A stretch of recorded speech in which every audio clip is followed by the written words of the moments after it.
Bonjour à tous, c'est Divine, je vous retrouve aujourd'hui pour une nouvelle vidéo où je vais vous présenter mon top 5 de l'année 2016. Je vais donc commencer par celui que j'ai le moins apprécié pour ensuite arriver à celui que j'ai le plus apprécié. Le premier que j'ai à vous présenter, c'est donc The Mortal Instruments de Cassandra Clare, le tome 1, La Cité des Ténèbres, aux éditions Pocket Jeunesse.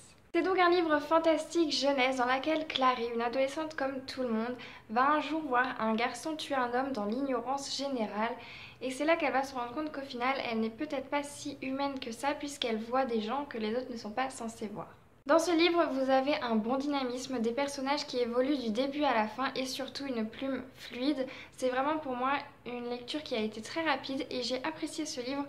Je pense pas vraiment qu'il aurait été dans un coup de cœur si je l'avais lu à un autre moment, mais au moment où j'ai lu, ça a été une lecture que j'ai beaucoup appréciée et c'est pas une lecture folichonne, hein, c'est vraiment très simple et pourtant j'ai vraiment adoré ce livre. C'est donc pas le livre de l'année mais il est quand même assez top pour être dans mon top 5 de l'année 2016.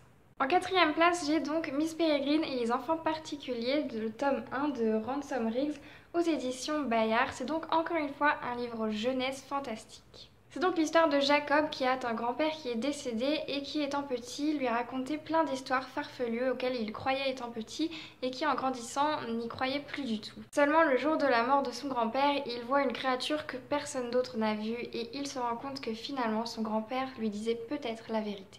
Dans ce livre, vous avez encore une fois une intrigue sympa, une lecture fluide et très rapide et surtout pour moi le plus dans ce livre, ce sont vraiment les photographies originales, ce sont donc de réelles photographies. Pour moi, ces photographies ont ajouté du concret à ma lecture et ça a vraiment été un gros top en plus de l'histoire. À la troisième place, j'ai donc choisi Phobos de Victor Dixon aux éditions Robert Laffont, c'est donc le tome 1. Cette fois-ci, c'est un livre de science-fiction, toujours jeunesse. Nous avons donc 6 filles et 6 garçons qui ont été choisis spécialement par le programme Genesis pour aller sur Mars et créer la première colonie humaine sur Mars. Pendant leur voyage, ils vont donc faire des speed dating et devoir trouver l'amour de leur vie afin de créer la première colonie sur Mars. Évidemment, des millions de téléspectateurs vont suivre avidement chacun de leurs mouvements. Pour le coup, j'ai mis ce livre dans mon top 5 tout simplement parce que déjà je ne suis pas habituée, je ne pense pas que la science-fiction soit le genre de livre que je lis particulièrement.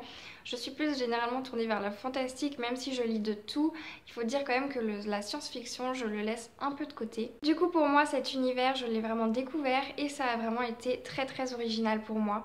C'est donc un gros plus. Vous avez des termes spatials très techniques ou peut-être que c'est pas du tout technique et comme j'y connais rien, du coup je trouve que c'est technique. J'ai adoré les différents points de vue qui se trouvent dans ce livre, c'est encore une fois un peu de l'originalité dans ce livre. Vous avez des différents points de vue, c'est-à-dire que vous avez le moment on et le moment off. Donc vous lisez ce livre comme si vous regardiez un film ou une série. Vous lisez vraiment ce livre en sachant là, voilà, il est devant les caméras, on voit du point de vue d'une caméra. Et dans les autres moments, on voit tout simplement d'un point de vue normal comme dans tous les livres.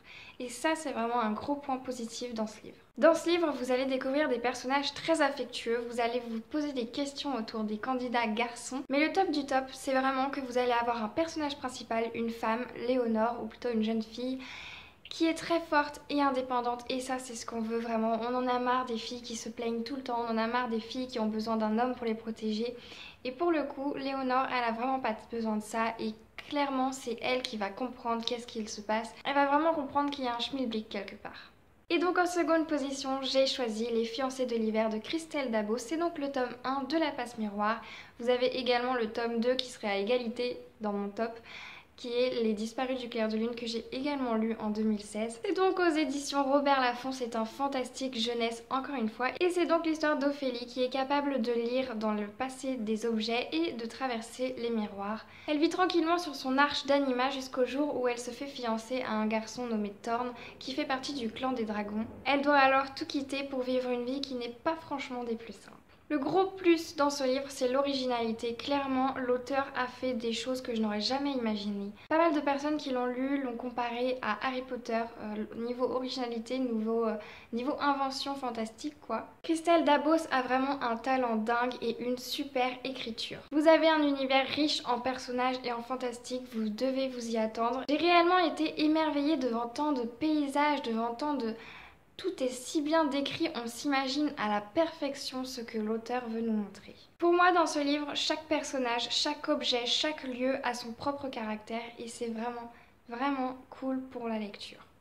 Je vous le conseille à 100% celui-ci si vous ne l'avez pas encore lu. En toute première position, est-ce que j'ai vraiment besoin de le dire, c'est donc L'ombre du vent de Carlos Ruiz Zafón et j'ai l'édition Le Livre de Poche. C'est donc un tome 1, encore une fois, et c'est pour le coup un contemporain. L'histoire se passe à Barcelone en 1945. Un père emmène son fils dans le cimetière des livres oubliés qui se fait de génération en génération.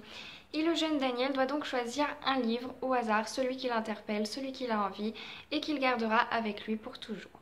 Notre petit garçon, vraiment sans savoir, va se tourner et va choisir le livre qui s'appelle L'ombre du vent de Julian Carax. Il ne se doute pas un seul instant que ce livre va le mener à une enquête des plus folles et qui va faire partie intégrante quasiment de sa vie, puisque l'auteur Julian Carax est introuvable, puisque cet auteur, personne n'en a entendu parler et surtout qu'aucun autre livre de cet auteur sont disponibles. Ce jeune Daniel est en possession du seul livre de Julian Carax que l'on connaisse. Il va donc chercher cet auteur disparu des radars et tenter de comprendre le mystère qui tourne autour de cet homme. Je ne sais vraiment pas comment vous faire le meilleur louange de ce livre. En tout cas, je peux vous dire que la première chose que vous allez remarquer, c'est que la plume de l'auteur est juste génialissime. Vous avez des phrases parfaites, bien tournées. Vous avez différents langages en fonction des personnages et ça, c'est vraiment cool.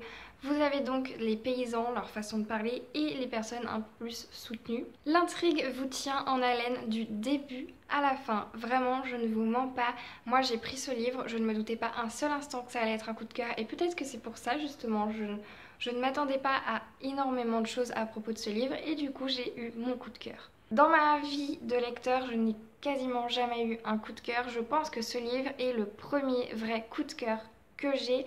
C'est peut-être dire que je suis très difficile, mais pour le coup, voilà, je vous le dis, c'est le premier coup de cœur de ma vie. Sans vous en rendre compte, vous allez vous attacher à ce jeune Daniel, à son histoire, à sa vie, et vous allez grandir un peu avec lui dans ce livre. Le top du top, vraiment pour moi, c'est le parallélisme entre l'auteur Julian Carax et ce petit garçon qui grandit avec nous.